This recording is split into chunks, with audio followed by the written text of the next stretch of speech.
girl wants to see you.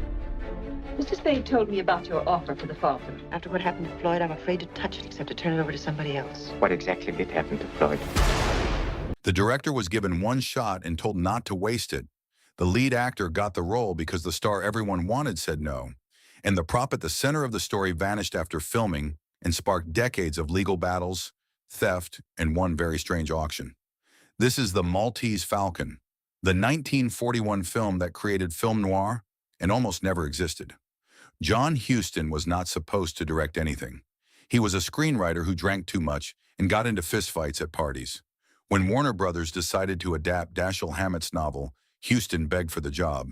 They said no 3 times, so he storyboarded every scene, panel by panel, angle by angle. Jack Warner sat in silence, then said one word: "Fine. Tiny budget, tight schedule, no room for error."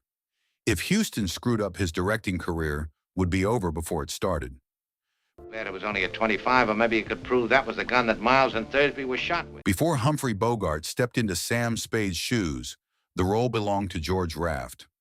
Raft saw the small budget, noticed it was a first-time director, and said no. He had already turned down High Sierra and other films that later became classics. When Raft walked, the studio needed someone fast and cheap. Bogart was under contract, available, and hungry. He had spent years playing second-tier gangsters, never the lead. He did not negotiate.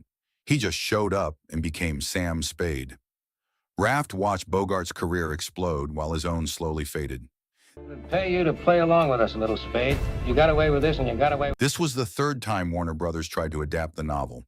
The second attempt, a comedy called Satan Met a Lady, stripped away everything that made the story dangerous. It bombed.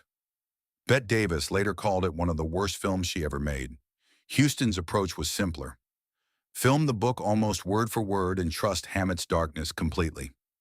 Don't be a hog, Dundee. Your first idea that I killed Thursby because he killed Miles falls to pieces if you blame me for... Sidney Greenstreet had never appeared in a movie before. He was 61 years old, a stage actor with decades of theater experience and 0 screen presence. Huston cast him as Casper Gutman without a test.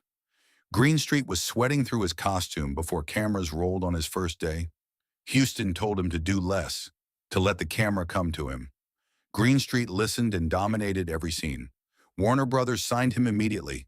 He went on to make 24 more films. It all started with a 61-year-old man's first time in front of a camera. I had to.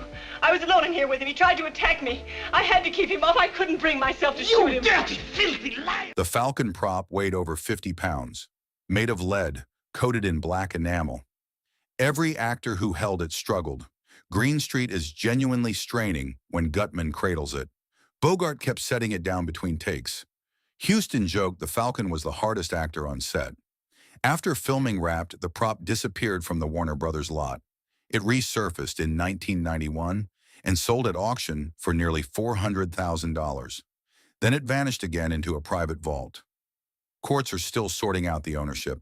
At least 4 different Falcons are claimed to be original, each locked away by collectors who refuse to display them. The perfect ending for a film about greed and obsession. The Falcon is not valuable. The hunt is, and people still have not figured that out. Subscribe 90s Playback for daily new videos and press the bell icon so you don't miss any update.